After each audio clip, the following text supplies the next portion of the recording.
Perjanjian Damai Bangsa Dayak Dusun di Pinanga, 1887. Istilah Inggeris Dusun Dayak, baku, Dayak Dusun, merupakan istilah yang dipakai oleh British di tahun 1800 hingga 1900 untuk menyebut bangsa pribumi dusun di Sabah. Para penulis British seringkali menggunakan singkatan istilah Dusun Dayak iaitu Sundayak Kuek, 1923 nisbah 162 untuk menyebut bangsa dusun di Sabah. Definisi terawal Dayak oleh Prickett adalah pada tahun 1836 di mana beliau mendefinisikan Dayak sebagai istilah kolektif untuk kesemua suku kaum peribumi di Borneo. Prickett, 1836 nisbah 89. Bangsa dusun merupakan salah satu bangsa di dalam rumpun Dayak. Antara penulis barat yang pertama menyebut dusun sebagai Dayak adalah Marryat. Marryat pertama menjejakkan kaki di Borneo pada 4 Julai 1843. Marryat, 1848 nisbah 79. Di zaman dahulu, sebahagian besar bangsa Dayak dusun memiliki budaya headhunting, terutama kaum Dayak dusun di kawasan pedalaman yang jauh lebih aktif menjalankan aktiviti ini berbanding dengan kaum Dayak dusun di kawasan pesisir. Aktiviti ini menyebabkan perang antara suku seringkali terjadi di daerah pedalaman, antaranya di daerah Labuk dan Kinabatangan. Siapakah bangsa Sundayak, dusun Dayak di Labuk dan Kinabatangan? Pada 1 Mac 1882, Hutton bertolak dari Sandakan ke Labuk. Setelah beberapa lama mengembara, Hutton masuk lebih dalam ke pedalaman pada 17 Mac 1882, di mana beliau bertolak dari wilayah yang bernama Tanah Dumpas, iaitu wilayah kaum Dayak dusun dari suku Dumpas, sebelum mereka sampai ke wilayah yang disebut Sogilitan Country, wilayah negeri Sogilitan. Suku Dumpas takut memasuki wilayah suku Sogilitan kerana terdapat konflik antara mereka. Menurut Hutton, di negeri Sogilitan, terdapat beberapa ribu kaum Dayak dusun dari suku Sogilitan yang menguasai negeri Sogilitan. Hutton menyebut mereka dengan istilah Sundayak Sogilitan. Hutton, 1886 nisbah 185 negatif 187. Istilah Sundayak, dusun Dayak menurut Hutton adalah istilah yang digunakan untuk menyebut bangsa dusun di Sabah dan di kawasan Labuk, dan sudut istilah tersebut dipakai untuk menyebut suku-suku dusun di Labuk, misalnya suku Sogilitan, termasuklah suku-suku dusun di Kinabatangan seperti Tambanuo, Rumanau dan suku-suku dusun di sekitar mereka. Prick, 1894 nisbah 90.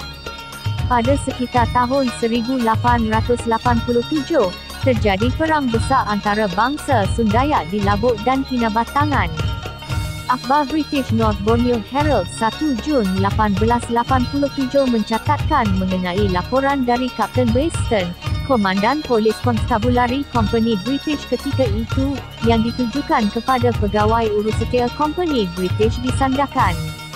Laporan tersebut menyebutkan mengenai ekspedisi 50 hari yang terdiri dari Kapten Beeston dan 40 polis company dalam misi untuk mendamaikan suku-suku yang berperang di Sungai Kinabatangan dan Sungai Labuk. Menurut catatan Kapten Beeston, dalam perang tersebut, kedua-dua pihak menjalankan aktiviti mengayu, memburu kepala. Masing-masing ingin menyamakan jumlah kepala yang berjaya mereka penggal. Bangsa Sundayak di Labuk dikatakan telah berjaya memperoleh lebihan 22 tengkorak berbanding dengan yang diperolehi oleh suku-suku Sundayak di Kinabatangan, menyebabkan suku-suku Sundayak di Kinabatangan ingin menyamakan jumlah tersebut atau bahkan memperoleh lebih dari itu.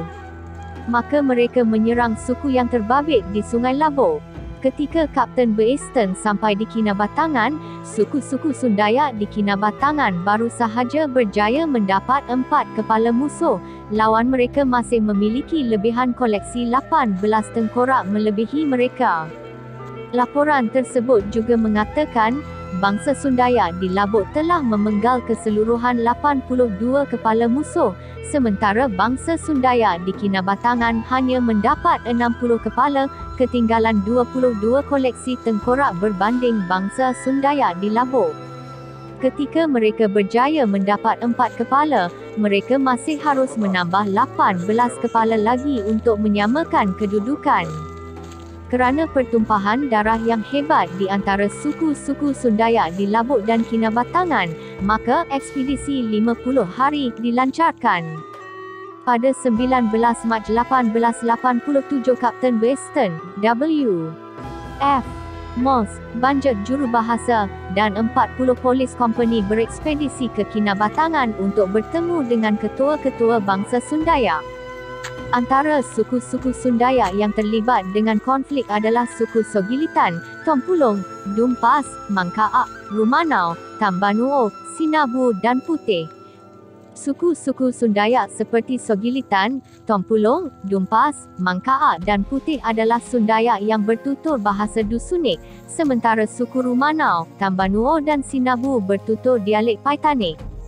Di dalam kes ini, suku Sogilitan yang terkenal suku yang handal berperang berasal dari Labuk di Telupit, telah melancarkan serangan ke atas suku-suku lain terutama di Kinabatangan seperti suku Rumanau, Mangkaak, Sinabu, Tambanuo, H.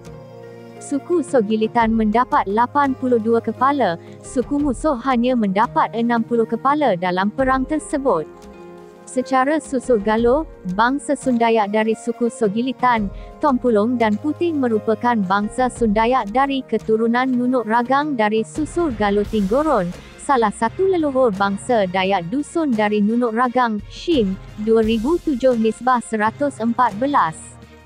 Pada 29 April 1887, pasukan perang terdiri dari sekitar 300 pahlawan bangsa Sundaya Kinabatangan dari suku Rumanau, Mangkaak, Sinabu, Tambanuo, H. telah datang untuk bertemu dengan Kapten Weston untuk membincangkan mengenai pertumpahan darah yang terjadi antara mereka dengan bangsa Sundaya dari Labuk, iaitu Sundaya Sogilitan. Mereka tidak berpuas hati dan ingin meneruskan peperangan bagi menyamakan kedudukan jumlah koleksi kepala. Walau bagaimanapun, mereka menyatakan kesediaan mereka untuk menerima dan patuh dengan undang-undang dari kerajaan Kompani British. Oleh kerana itu, Kapten Weston mengirimkan surat kepada Datu Pangeran Mamangkunegara, seorang pembesar dari Kuala Sungai Labuk yang memiliki hubungan baik dengan suku Sogilitan untuk datang membantu menyelesaikan permasalahan. Datu Pangeran Mamangkunegara kemudian datang ke Telupit membawa 6 orang ketua suku Sundaya Sogilitan. Setelah itu, Kapten Weston mengatur perjumpaan antara ketua-ketua suku dari belah pihak Sundaya Labuk dan Sundaya Kinabatangan. Antara ketua-ketua bangsa Sundaya yang terlibat adalah 1. Paduka, Ketua Sundaya Sogilitan dari Sogilitan. 2. Panghulu Sumbun, Ketua Sundaya Sogilitan dari Sogilitan. 3. Kambakeng, Ketua Sundaya Sogilitan dari Sogilitan. 4. Barsa, Ketua Sundaya Sogilitan dari Sogilitan. 5. Awang Said, Ketua Sundaya Sogilitan dari Pau. 6. Bulunggan, Ketua Sundaya Sogilitan dari Sangga. 7. Tan Shin, Ketua Sundaya Rumanau dari Pinangah. 8. Galoka, Ketua Sundaya Mangkaak dari Kinabatangan. 9. Tongot, Ketua Sundaya Sinabu dari Tongot. 10. Panglima Darmatuan, Ketua Sundaya Tambanuo dari Koromo. 11. Kapitan Agip, Ketua Sundaya Tompulong dari Tompulong. 12. Orang Kaya Satanda, Ketua Sundaya Dumpas dari Lungas. Di dalam perbicaraan dan upacara perdamaian yang ditaja oleh Kerajaan British Company di Pinangah, Kinabatangan tersebut, Banjar dijadikan jurubahasa dalam perbicaraan yang berlangsung selama 1 jam lebih. Hasil daripada keputusan perbicaraan adalah seperti berikut.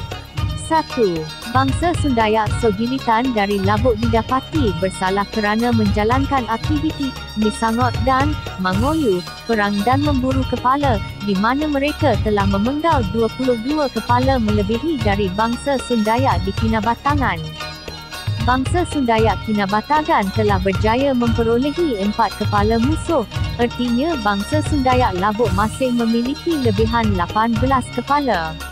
Oleh kerana itu, denda yang dikenakan kepada bangsa Sundayak Labuk Sogilitan adalah mereka harus membayar sogit berupa 100 jenis barangan untuk setiap 18 kepala yang mereka penggal, iaitu 1 kepala untuk 1 bulan selama 18 bulan.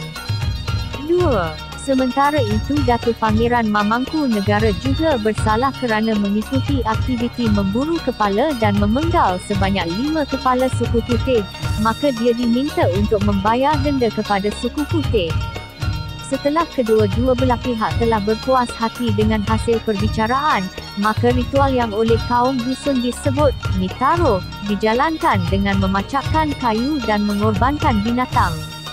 Kedua-dua belah pihak kemudian bersumpah untuk menghentikan aktiviti misangot dan mangoyu dan berjanji untuk patuh kepada undang-undang pihak Company British.